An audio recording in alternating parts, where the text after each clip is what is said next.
No, no, no, no.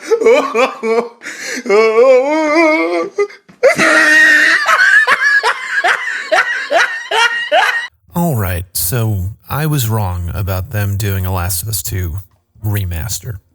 Unlike Neil Druckmann, I can actually admit to when I've missed the mark, but in my defense, if you go watch my last video, it lays out a pretty compelling case as to why something like this defies anything resembling business sense. I also said it was unlikely, not impossible. And if anything, I gave Sony more credit than they obviously deserve. Someone, somewhere at Sony HQ was actually insane enough to greenlight this and pry back open the can of worms that had, at least somewhat, closed over the years. I mean, just look at that ratio. Oof. But it's fine. We can talk about this game yet again, because every time I do, my ideas about it get a little sharper, and I can understand what I'm looking at just a little bit higher definition. And what I'm seeing here is a studio in its death throes, playing their last bad card before an inevitable collapse, and a parent company unwilling to back projects with $300 million price tags on them. After all, once bitten, twice shy, as they say.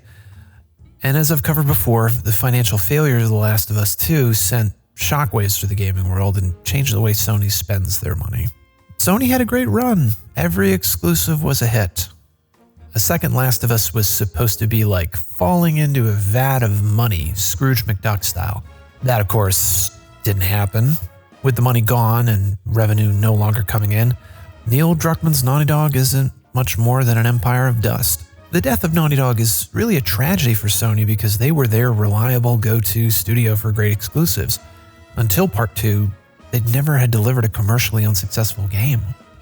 I'd really give anything to get the full story about just what a dumpster fire Last of Us 2 kicked off for the company, because ever since, Sony has gone from gung-ho to gun-shy. Every major title they've announced is either a sequel or based on a well-established formula. Something's got them spooked, and now they'll only back things that are guaranteed to turn a profit. We're getting Ghost of Tsushima 2 because, well, duh. And we'll get another God of War for sure. The Wolverine game is thanks to the success of Spider-Man, but what else is really coming? That's pretty much it. What I see in this remaster, and I'm putting that in quotes, is a combination of desperation and indifference. The studio only has the stands left to support them, so passing the hat around to collect $10 from each of them may keep the lights on at Naughty Dog a little longer. Oof, that LA real estate ain't cheap. There's also not much going on here, making the title of Remaster a bit of a misnomer. Naughty Dog have been reduced to pressing a button that makes the game run at 60 frames per second instead of 30 and slapping together a horde mode with the new hires they brought in to cut costs. That's right, the Remaster is the product of new developers to the company, i.e. junior devs, i.e. people not being paid very much. I wouldn't be surprised if this was their first job ever. But what is exactly going to be in this remaster? You get higher FPS, some levels they never finished, some developer commentary, and a horde mode. That's it. The main issue here is the problem with Last of Us 2 isn't the visuals. It looked great. Better visuals won't make a terrible story any better, or the subverted expectations any less stupid. Last of Us 2 was a financial bomb, and deservedly so. You couldn't really fix it unless you tore the entire thing down and rebuilt it from scratch. But there's no money for that. At least they know what this is worth. Charging $70 for this is off the table after they got laughed off the stage for trying to sell The Last of Us 1 remake at that price point. It's almost as if Sony recognizes the apathy iceberg they're cruising towards, as they're only charging $10 for this, making the remaster really just an upgrade.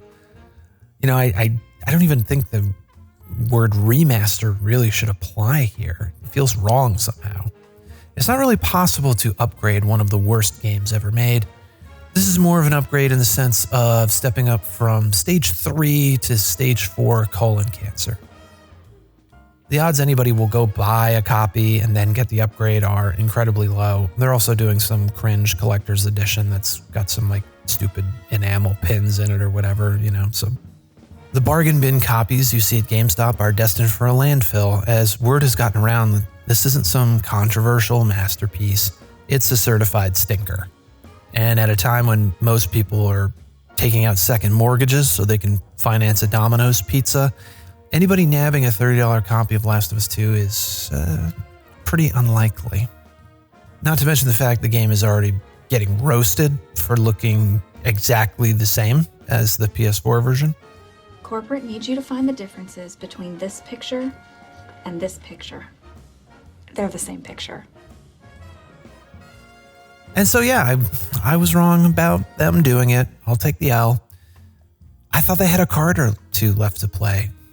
But after they lost their head of technology a few weeks ago, a longtime veteran of the studio, it's abundantly clear that Naughty Dog has lost any shame about groveling for whatever pennies they can scrape together. Showing you levels they never finished and letting Neil Druckmann ramble for a few hours in a developer commentary. As for us, the ones who didn't like Neil's girl boss / torture simulator, if we care about this game at all, it's really for the part that it plays in the meta-narrative of gaming. It would be nice if something like this didn't happen again. If it wouldn't literally be said to our faces, trust us, and then be stabbed in the back by a guy who clearly hates us.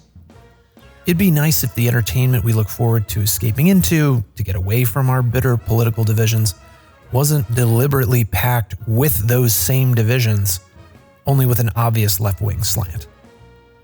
It would be nice to be respected as an audience. It would be nice for our art to hold within it the spirit of something real, not utter fakeness. It would be nice not to be lied to. That last one, for me, at least, is really what this is all about. We don't want the gaming world to be full of lies, secrets, and gaslighting. We want studios and creators to take full responsibility when they screw up. Not oversee an unmitigated disaster and then pretend that it isn't happening, and then tell all of us to our faces that it isn't happening. For there to be balance in the world, people have to stop lying. The truth is one thing we can't afford to lose. Without it, there's no up, there's no down, there's no right and no wrong. Which is why the utter nonsense surrounding this game must die. It's not a masterpiece, and it never was. It's not that we didn't get it, it's that it's very, very badly put together. This isn't art. This isn't even entertainment. This blows.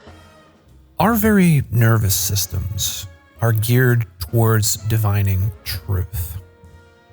We can't live by lies, and the more we confuse true with false, the worse everything gets. This isn't just about video games. It's about a battle for reality itself. On that very grandiose note, I'll say thanks for watching. Be sure to let me know what you think in the comments. That's always such a fun time with these Last of Us videos. I love the comment section. And if you like this video, be sure to like and subscribe, as that will encourage me to make more videos. Until next time, game on.